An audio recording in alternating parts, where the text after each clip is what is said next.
Two AL East rivals. We'll see the Baltimore Orioles as they play against the Toronto Blue Jays. And let's send things out to Gary Thorne, who is in Toronto and ready to call the game.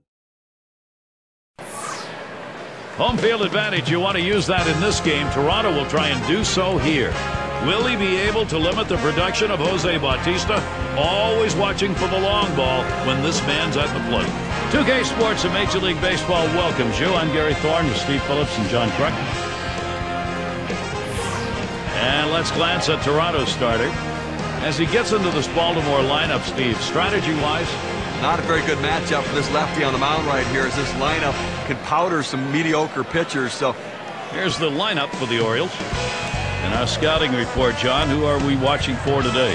Well, one of the more exciting players in baseball to me is Adam Jones. If he can work on his plate discipline, be a little more selective, and that power numbers are going to come with better pitch selection. And once those power numbers come with the speed and the athleticism, you're going to have, to me, the most exciting. And here's Nate McLouth leading it off. For the Baltimore Orioles, left fielder, number 9, Nate McLouth.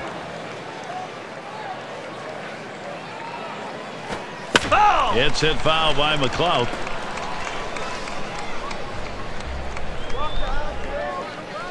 Pitch on the way. McLouth isn't fooled by that pitch, and the count is evened up. Lifetime a 174 against Toronto. And just hasn't ever been able to get dialed in against this team throughout his career.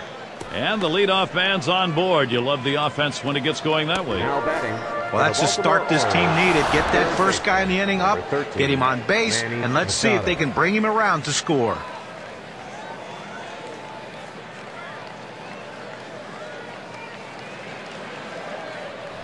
So here's how Toronto will stack up defensively. John, scouting anyone here?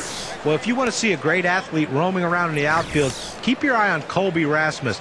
Easy strides, doesn't look like he's running hard, doesn't look like he's playing hard, but don't let that fool you. He covers a lot of ground with those strides. He has a great throwing arm from center field, and he's also a very accurate thrower. You love having him on your team.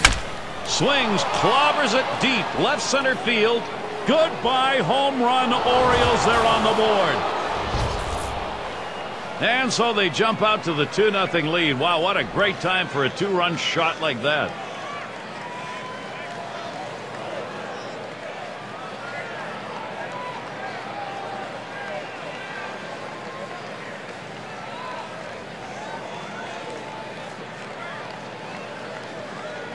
The home run coming with a runner on. Now 2 RBIs on one swing. Let's see how the WPA graph looks after that one. a great piece of hitting right there. He turns on that one, rotates the hips, and drives the ball. And that's going to give them the lead here, and an early lead. I'm going to see if they can tack on a few more here in the first and put the pressure on. Great job by the Orioles right there. Now Baltimore back in control of this game. It's their game to lose.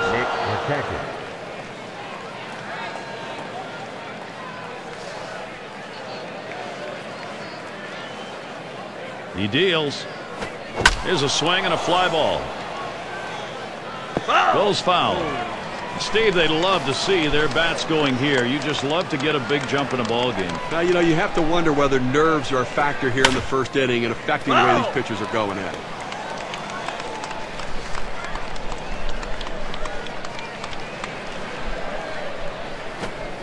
Strike three, swung on and missed by Markakis. No luck. Well, with 2 strikes on the hitter, he went with the heat. I tell you what, a fastball in the low 90s, still very, very effective. And it's Adam Jones in the batter's box. .236 career average against the Blue Jays.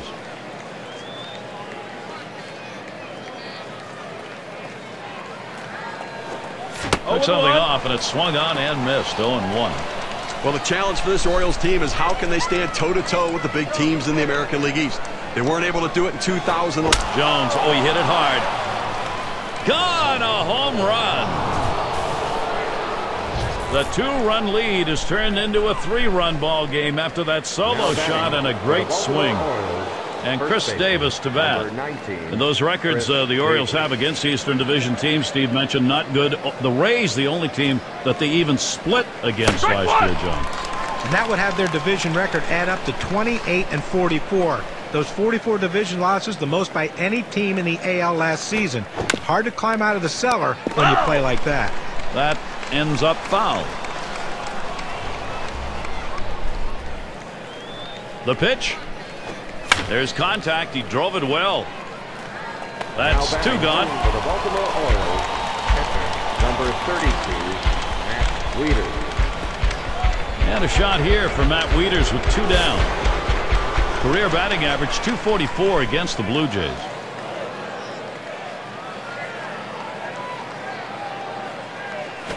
That one's drilled to short. Number 66. And he throws on to first. That'll retire the side. Boy, a manager loves to see this. They come out hard, put up a few. The Orioles lead 3-0.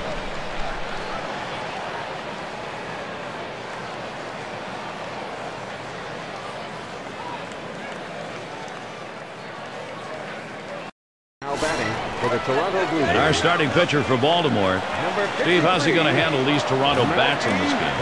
Well, in this matchup, the pitcher, not the best matchup for him, so he really has to limit base runners right now. Don't give this quality lineup too many opportunities to score runs. Got a 0-1 count here. We get going bottom of the first.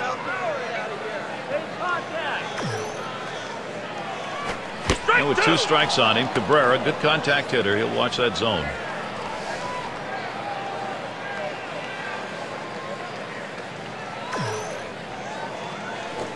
Strike 3 swung on by Cabrera, but he missed it.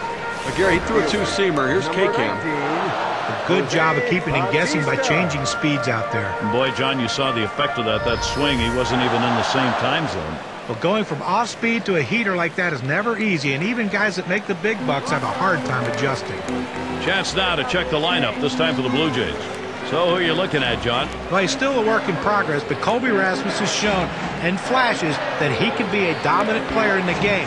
Consistency's been the struggle for him, and consistent playing time's been a struggle. Hopefully he gets a chance to be an everyday guy, and we can see what potential he has.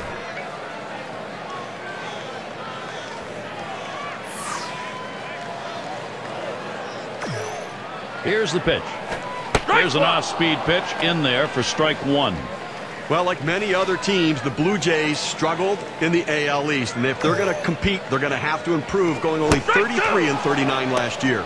And with 2 strikes on him, Jose Bautista will be looking just to put it in play. You know, the Jays in the American League East, I guess not completely surprising that the Yankees and Rays will give them big problems. Well, I mean, that's exactly it, though. They finished 12 games under 500 against the Yankees and Rays. If they improve that performance, they've got a chance to improve in the standings. Get a chance to take a look at this slider right here, Gary. Now we'll take a quick look at the Orioles and how they are positionally on the diamond. As you look at this club defensively, it's a team that struggles and ranked in the bottom 5 in the American League, and that really does impact their ability to win ball games. They just give the opposition too many extra base runners, too many extra bases, and too many extra outs.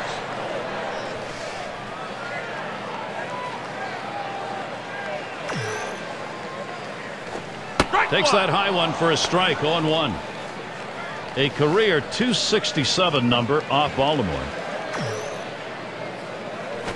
And that's a strike. Encarnacion's going to have to take a defensive position here.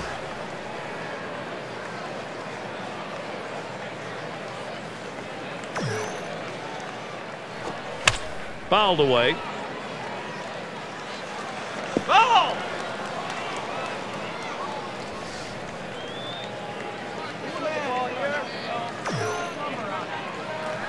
Fastball swung out and missed, and the side's retired. And they go quietly offensively in this half inning, nothing across. Orioles still protecting this lead. So glad you could join us. A chilly day of baseball. Most of you, I'm sure, comfortable where you are while the players here deal with the weather. And it's J.J. Hardy now. He'll start us out here in the second. One away. For the Baltimore Orioles, designated hitter, number 28, Steve. And we're going to see Pierce here. Well, what types of pitches have been put in play here today? Here's a quick breakdown of exactly that. That four-seam fastball of his, it's gotten hit twice already. There's a bullet towards third, and it's caught by Laura. Second baseman, number 54, Navarro at the plate. Michael Navarro.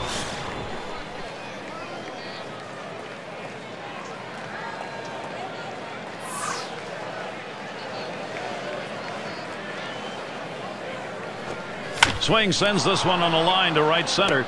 And there's Bautista for the third out. Well, that's one way to keep your pitch count down. They wrap that inning up with 3 pitches.